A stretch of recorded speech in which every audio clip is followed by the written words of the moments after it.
On April 22, 2025, a horrific massacre unfolded in the serene Bizaran Valley near Pahalgam, Jammu and Kashmir, where 26 civilians, predominantly Hindu tourists, were brutally killed by terrorists.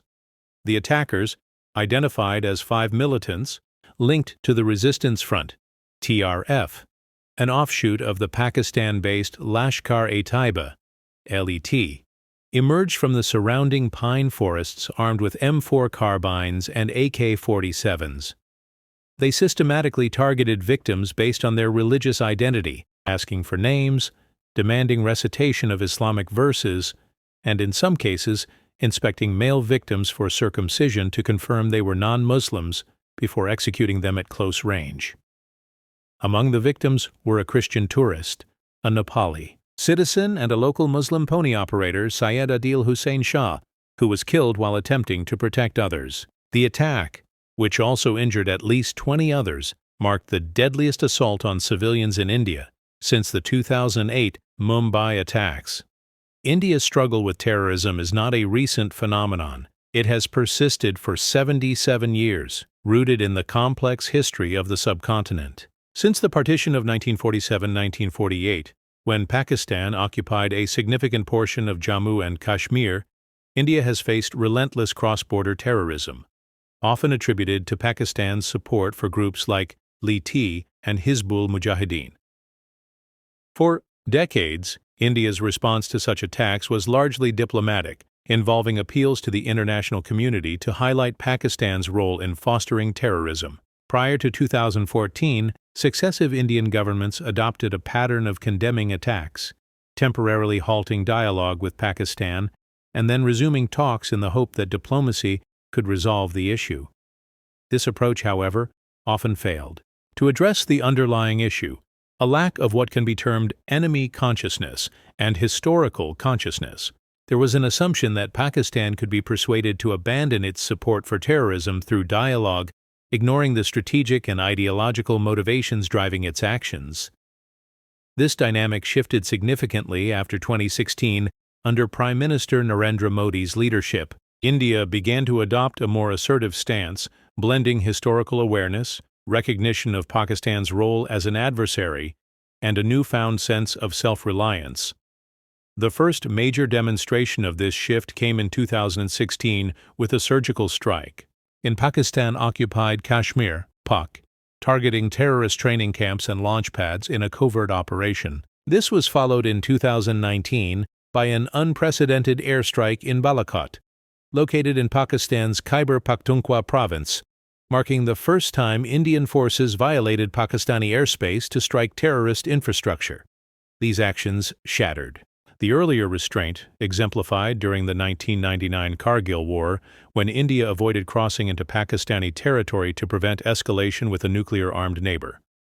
The culmination of this transformation was Operation Sindoor, launched in response to the Pahalgam massacre. On May 6–7, 2025, Indian forces conducted missile and drone strikes targeting 9 terrorist infrastructure sites, including those of LET and Jaish-e-Mohammed in Pakistan and Poke.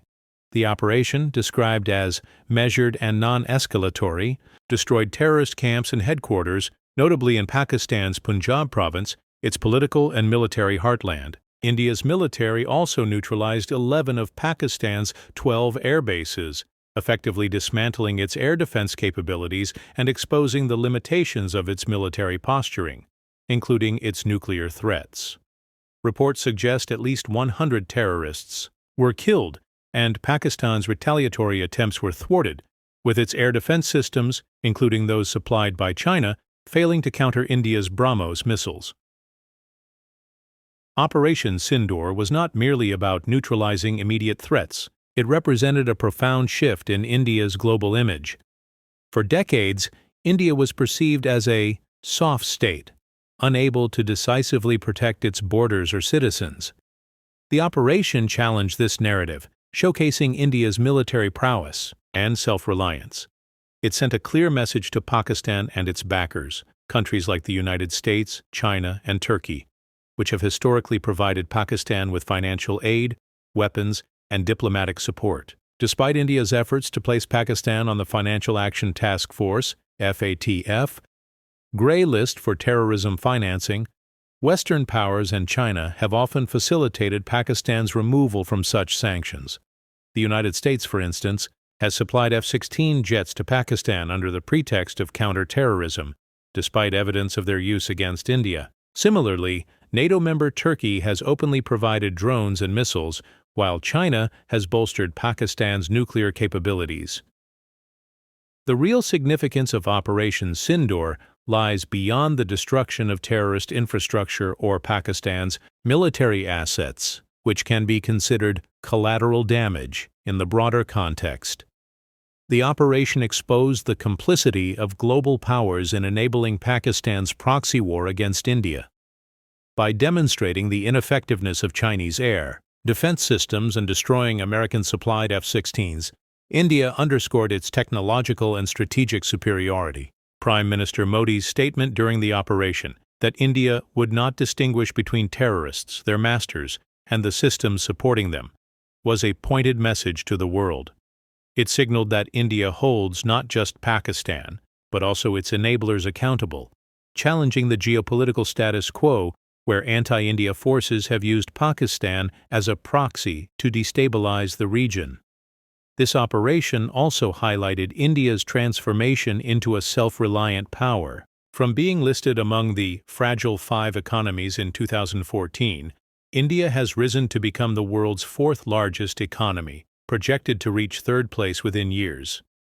Its Make in India initiative and advancements in indigenous defense, production exemplified by the BrahMos missile, have positioned India as a formidable player on the global stage. The failure of China's air defense systems to counter BrahMos and the destruction of American F-16s underscored the limitations of foreign military technology against India's capabilities. This has instilled a sense of fear and respect among adversaries, with Pakistan's leadership openly acknowledging the BrahMos as a significant threat. The Pahalgam massacre and Operation Sindoor have redefined India's approach to terrorism and its global standing. While the loss of 26 lives in Pahalgam was a tragedy, it catalyzed a response that not only targeted the perpetrators, but also exposed the broader network of state and non-state actors supporting terrorism. India's actions have dismantled the myth of Pakistan's nuclear invincibility and challenged the hypocrisy of nations that claim to oppose terrorism while arming and funding it. Operation Sindoor was not just a military triumph.